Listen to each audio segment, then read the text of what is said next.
Hello, moi c'est Janice, éducatrice de jeunes enfants. Je te souhaite la bienvenue sur Parents Terrible 2, mais pas que.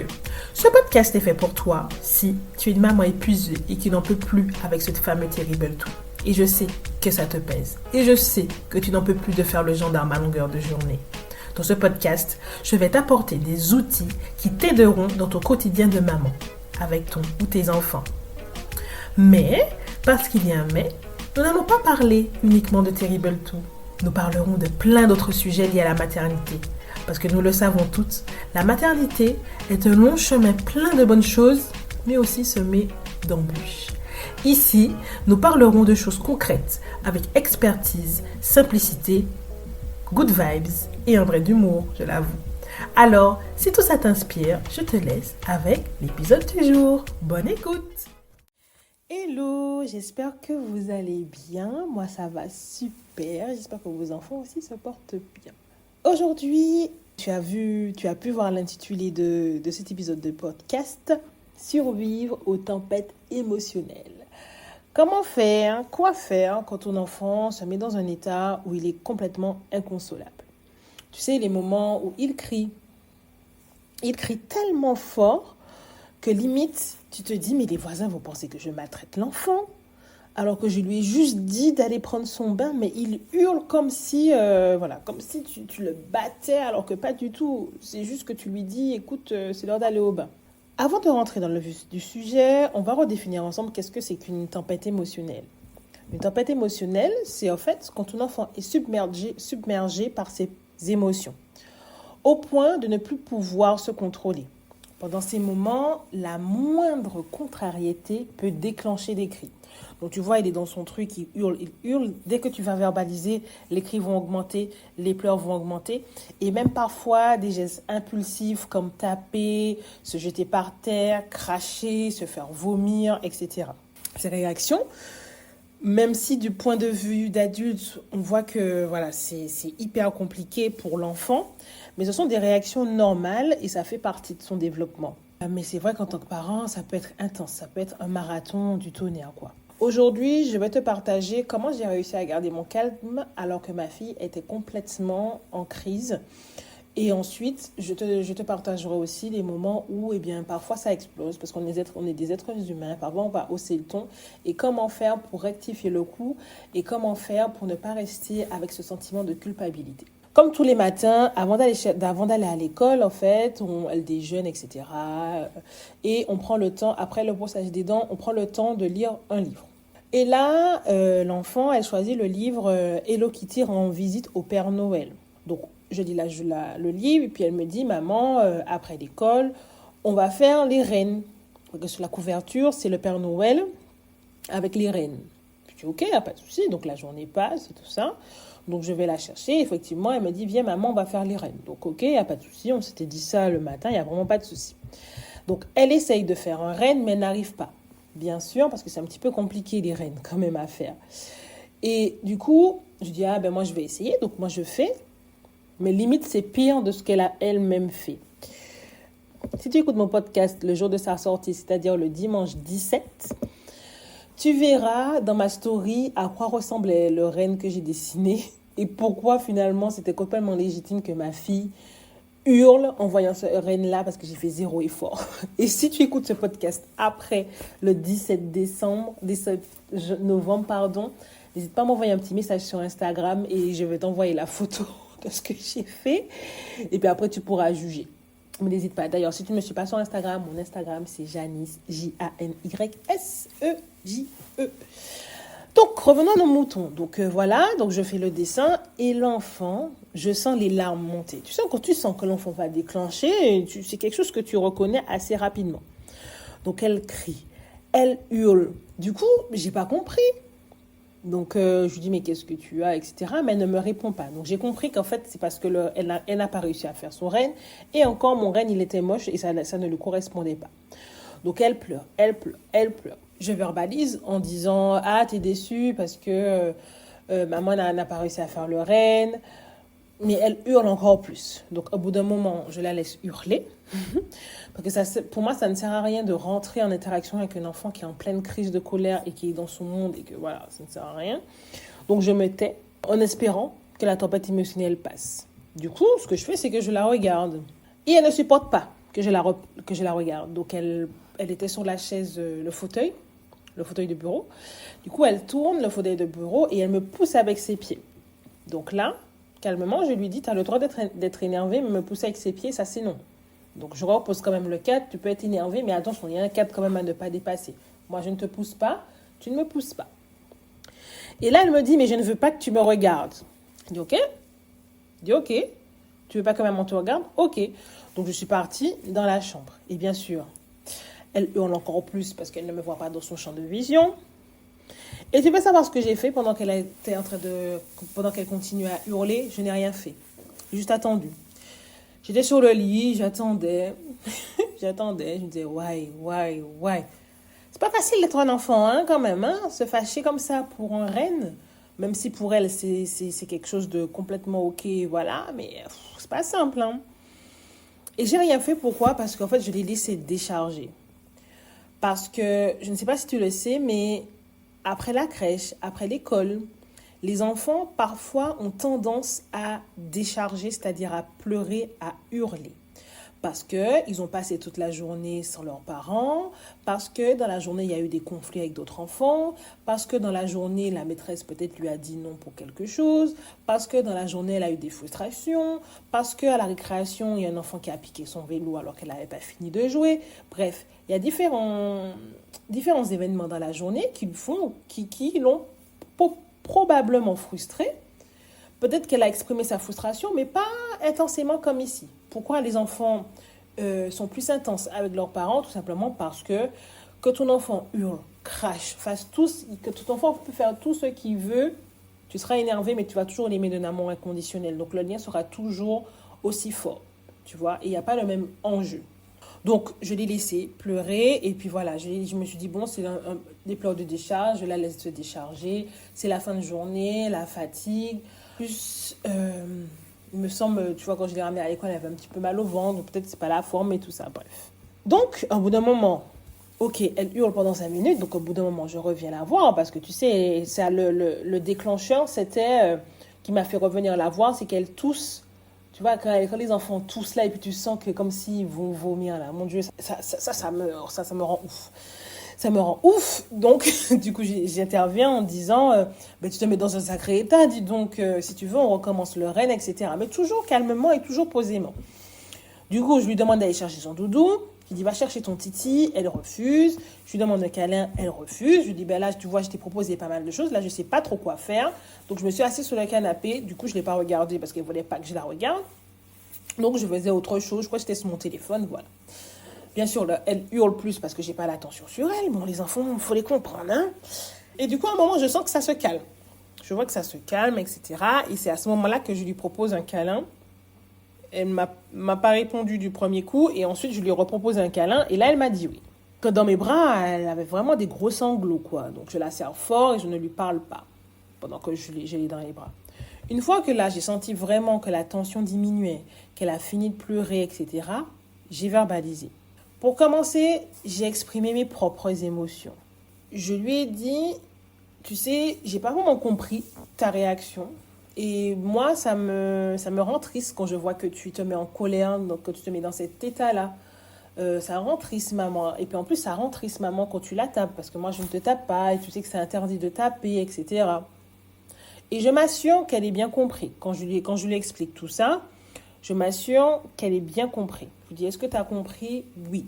Et ensuite, après qu'elle ait compris, je lui ai donné une solution. J'ai dit, écoute, maman ne sait pas dessiner les rênes. Ne sait pas encore dessiner les rênes. Toi aussi, c'est un petit peu difficile. Mais tu sais, quand on n'y arrive pas, on recommence ou on demande de l'aide. Et ça, je lui dis ça tout le temps. Et là, je lui dis, par exemple, je dis, tu sais, avant, tu ne savais pas dessiner les cœurs. Mais tu as réessayé. Et puis, tu as réussi. Avant, tu ne savais pas faire les chats. Après, tu as réessayé et réussi. Je lui dis, tu sais, ça ne sert à rien de t'énerver parce que ça ne va pas te permettre de réussir, en fait. Et j'ai dit, je comprends que ça t'énerve, mais c'est pas la peine de te mettre dans un état comme ça. Donc voilà, j'ai verbalisé. Et tout ça en restant calme. Vraiment, dans un calme. Et franchement, c'était dur de tenir, hein. Surtout là, quand je l'ai entendu, genre, elle va vomir là. Waouh! C'était un déclencheur. J'ai dit non, Janice, tiens bon. Et en fait, qu'est-ce qui m'a aidé à ne pas péter un câble? Parce que franchement, j'aurais pu. Bon, je vais me répéter, mais avant d'aller la chercher, j'ai créé mon sas de décompression. Le sas de décompression, c'est prendre un instant avec toi-même pour faire une activité qui va te faire du bien avant d'aller chercher ton enfant. Parce que souvent, on est dans le feu de l'action. On a fini de bosser, direct on va chercher notre enfant et du coup on enchaîne et puis nous on est fatigué, puis on doit gérer la fatigue de l'enfant, on doit gérer les émotions de l'enfant et c'est pas hyper simple. Je t'invite à écouter mon épisode de podcast sur le bretzel. Oui, sur le bretzel où je dis justement que j'avais pas fait ce sas de décompression et je me suis rendu compte que j'ai pété un câble. Donc c'est hyper important en tout cas pour moi et je pense pour n'importe quelle maman, c'est hyper important de prendre un temps pour soi avant d'aller chercher son enfant. Donc, quand j'ai fini ma journée de travail, j'avais deux choix. Je me suis posée dans le canapé, je me suis dit, bon, Janice, tu veux faire quoi? Est-ce que tu veux scroller pendant 10-15 minutes? Ou est-ce que tu veux faire 10 minutes de danse avec Wow with Joe? Et je me suis dit, allez, je fais la danse. Parce que le scrollage, ça va me mettre dans un état passif, alors que la danse, ça va me donner un petit peu en énergie sur des bonnes musiques. Et en effet, j'ai fait 10 minutes de danse et c'était OK. Et le fait d'avoir fait ça, je pense vraiment que ça m'a aidé à avoir un seuil de tolérance beaucoup plus élevé que si je n'avais pas eu ce sas de décompression. Autre chose que je me suis dit pendant toute l'expérience de cette tempête émotionnelle, je n'arrêtais pas de me dire dans ma tête, ne prends rien personnellement, elle te tape, elle ne fait pas ça pour te faire mal, c'est juste qu'elle est fatiguée. C'est le tunnel du soir, elle a passé une journée, c'est difficile pour elle, il y a la frustration. Je n'arrêtais pas de me dire ne prends rien personnellement, Janice, ne prends rien personnellement. C'est juste une émotion en fait qu'elle exprime et qu'elle ne sait pas toujours comment l'exprimer. Et j'arrêtais pas de me dire ça. Et ensuite, ce qui m'a permis de garder mon cap, c'est de réfléchir avant d'agir. Souvent, on va vouloir faire taire l'enfant en disant arrête de pleurer, c'est bon tout de suite. On va toujours vouloir réagir du tac au tac, parce qu'en fait, les pleurs, ça nous agace.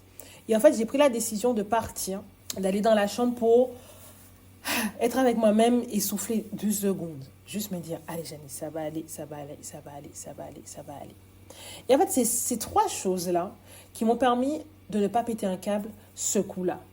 Parce que mon état émotionnel était à peu près stable, parce que j'ai pris soin de moi avant, j'ai gardé un focus dans ma tête à me répéter les choses. Là, je n'ai pas explosé, mais ça peut arriver que parfois je peux hausser le ton comme toute personne humaine. Mais je vais t'expliquer après, quand ça t'arrive, comment faire. Pourquoi je te partage ça? Parce que beaucoup de mamans pensent que ce sont les astuces qui vont les aider à désamorcer des crises de colère, à retrouver des quotidiens plus sereins, à avoir un enfant qui dit moins non, à avoir un enfant qui crie moins, etc. Oui, bien sûr, les astuces, les outils pédagogiques sont importants. Mais le plus important, c'est qu'est-ce qu'il y a dans ta tête? Qu'est-ce qu'il y a dans ton état d'esprit? Tu vois? Je ne vais pas parler de mindset parce que je trouve que c'est un peu rigide, mais c'est un peu ça. Dans le sens où, qu'est-ce que tu te dis toi pour ne pas péter un câble? Sur quel élément tu te raccroches pour ne pas péter un câble? Et quand tu connais les différentes étapes avant le pétage de câble, tu sais que, par exemple, moi, étape 1, sas de décompression. Étape 2, ne rien prendre personnellement. Étape 3, réfléchir avant d'agir. Et dès que j'ai cette trame dans ma tête, avec un bon état émotionnel, je précise avec ça, ça me permet d'avoir un seuil de tolérance beaucoup plus élevé. Et là, je parle de moi, mais par exemple, une maman que j'ai accompagnée, on a fait exactement le même déroulé. Elle réagissait du tac au tac. Son enfant faisait quelque chose, tout de suite, elle réagissait. Elle réfléchissait pas, elle réagissait. Parce que pour elle, réagir tout de suite, c'est bénéfique pour l'enfant, pour elle, parce qu'elle se dit, en réagissant tout de suite, elle sait que je suis l'autorité, entre guillemets, elle sait qu'elle fait quelque chose de mauvais, etc. Alors que parfois, souvent, on peut réagir 3 secondes après, 4 secondes après. C'est pas si grave que ça. Et est-ce qu'on est obligé de réagir toujours dans le non ou dans le... Pas dans le non, mais toujours dans l'interdiction. Peut-être qu'on peut proposer une alternative en fonction de ce qu'il y a, tu vois. Et pour elle, ce qu'on avait mis en place, justement, je lui dis, mais qu'est-ce qui pourrait te faire augmenter ton seuil de tolérance? Eh bien, elle me disait que c'était peut-être aller souffler, en effet, et puis visualiser sa fille quand elle était toute petite, avant ce terrible tout là. Quand elle était trop mignonne, qu'elle lui faisait des câlins. Sa fille est toujours mignonne, elle lui fait toujours des câlins. Mais visualiser ça à ce moment-là et se dire qu'en fait, c'est ce petit bébé-là qui est juste en train de grandir et qui ne sait pas gérer ses émotions. Et en fait, à chaque fois, elle essayait de visualiser et de mettre ce déroulé-là en place. Et c'est vrai que ça retardait. Parfois, elle haussait le ton quand même, mais ça retardait quand même les moments où avant, c'était vraiment du tac au tac, quoi. Tu vois ce que je veux dire? Donc, comme je te disais, ne cherche pas 98 000 astuces pour t'aider, mais pense déjà à toi et à ton état d'esprit. Maintenant, je te donne un cas de figure où voilà, ton état émotionnel n'est pas du tout là, tu n'as pas pu garder ton calme, tu as crié, donc tu as culpabilisé, tu as même pleuré parce que tu ressens de la frustration, parce que tu n'as pas envie de réagir comme ça, et voilà, tu as pété un câble. Voilà un exemple. C'est le soir et tu demandes à ton enfant de ranger ses jouets avant d'aller manger. Il refuse, il se met à pleurer, à crier et à jeter les jouets. Plus tu lui demandes calmement de ranger, plus l'enfant s'énerve. Alors que tu restes calme. Hein. Donc, au bout d'un moment, il finit par taper le sol avec ses poings, il hurle qu'il ne veut pas ranger. Et voilà, il ne s'arrête pas. Il est dans cette spirale-là. Et là, tu as pété un câble. Quand tu as pété le câble, ce qui peut être intéressant, après coup, par exemple le soir, quand ton enfant est couché, déjà, quand l'enfant s'est calmé, du coup, t'excuser en disant, écoute, j'étais fatiguée, etc., premièrement. Et ensuite, une fois que l'enfant est couché, première question que tu peux te poser, c'est la question simple comme bonjour, pourquoi j'ai crié? Par exemple, dans cette situation, peut-être que tu as crié parce que tu te sentais à bout. La journée était longue. Tu avais envie de passer un bon moment avec ton enfant, tu avais envie de passer le repas dans le calme. Et que tu as l'impression que chaque soir, c'est un défi pour ranger. À chaque fois, la problématique, c'est le rangement. L'enfant ne veut pas ranger. Et puis, c'est là, quand il a commencé à jeter les jouets, c'est là que tu as perdu patience. Là, tu es vraiment sur quelque chose de factuel. Tu te sentais à bout, ta journée était longue, il a jeté les jouets, c'est là que tu as commencé à crier.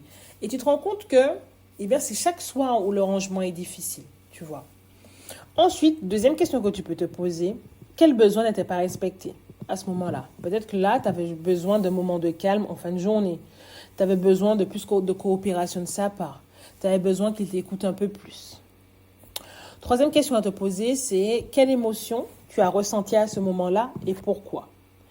Quand mon enfant a fait ça, j'ai ressenti de la colère, de la frustration et même de l'impuissance.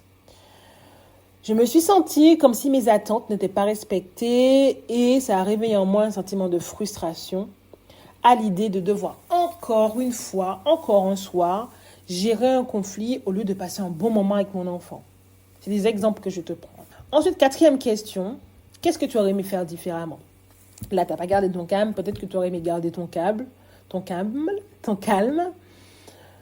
et entendre qu'il était peut-être submergé par ses émotions, essayer de détourner l'attention, peut-être en rangeant ensemble de manière ludique, etc. Et ensuite, la dernière phase qui est hyper importante, c'est en t'appuyant sur toutes les réflexions que tu as eues, comment, demain soir, il y a une situation similaire, qu'est-ce que tu peux mettre en place?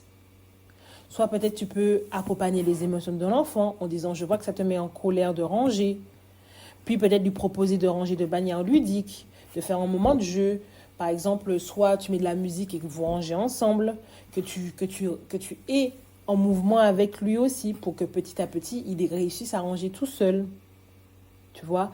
Et pour toi, peut-être, au lieu de réagir dans l'instant T, tu prends quelques secondes pour respirer, pour garder ton calme. Et ainsi désamorcer la situation.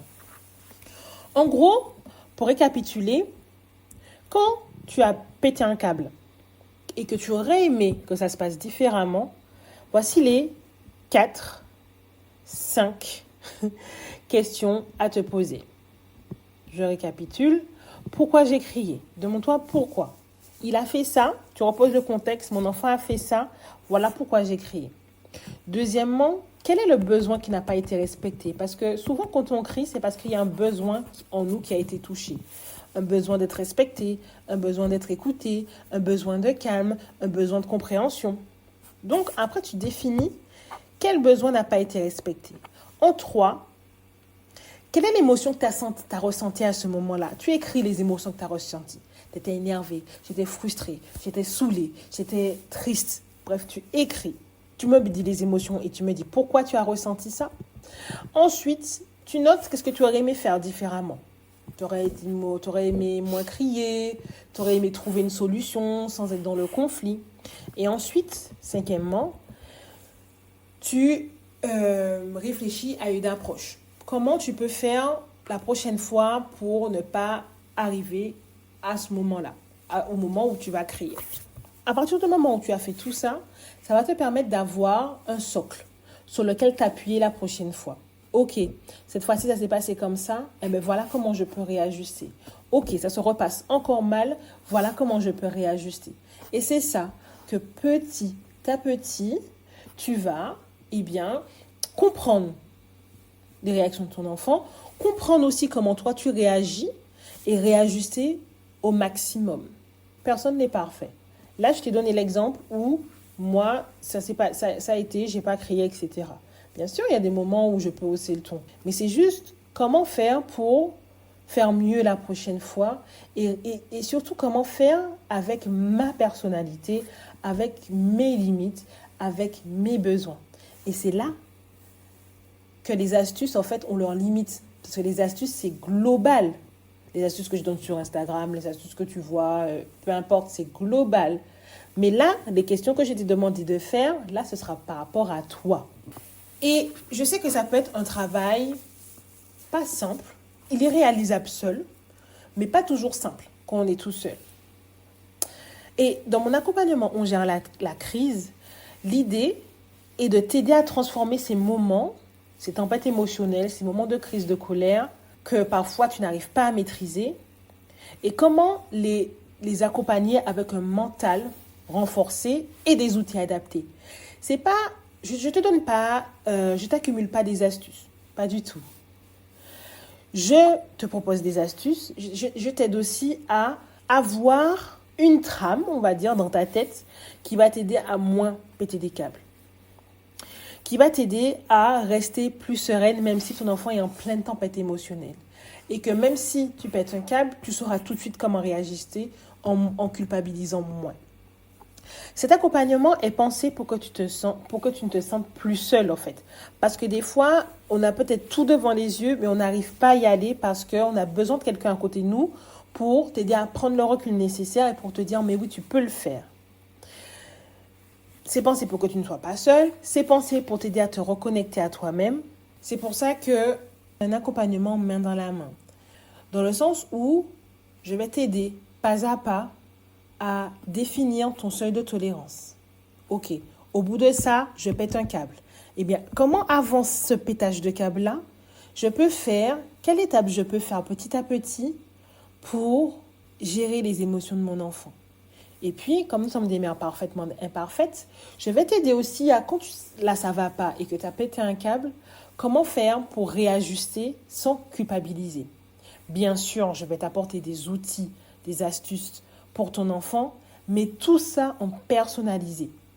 On se voit pendant 1h30, pendant 6 semaines, et ensemble, en fait, je t'aide à sortir de cette culpabilité, à sortir de ce « Ah oui, mais moi, je suis une mauvaise mère, j'arrête pas de crier », à sortir de ces moments où des fois, tu te dis « Mais punaise, j'ai pas envie là de rentrer parce qu'il va me faire la misère », à sortir de cette appréhension que tu peux avoir quand tu vas aller à l'extérieur, quand tu vas aller voir des amis, que quand tu sais que tu vas le récupérer à la crèche et que dès que tu lui mets les chaussons, c'est compliqué. Si tu en veux plus de renseignements, n'hésite pas à regarder, à lire le descriptif qui est dans les notes de l'épisode de podcast. Et je serais ravie de t'accompagner à te dire qu'en fait, tu es imparfaite, je suis imparfaite, mais on peut y arriver. Tu peux y arriver en fait. Tu peux arriver à désamorcer des crises de colère sans crier. Tu peux arriver à trouver des alternatives et toi-même te surprendre en te disant « il n'a pas crié? Ok, cool. » Et tout ça, c'est possible, mais surtout avec un état d'esprit où tu sais où tu vas, où tu sais quelles sont tes limites, quels sont tes besoins. Alors, comme je te disais, n'hésite pas à lire le descriptif du podcast. Je te laisse là. Je te dis à la semaine prochaine.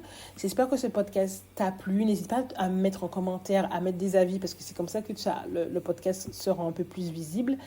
Et je te souhaite une belle soirée, belle journée en fonction de l'heure où tu m'écoutes. Bye bye.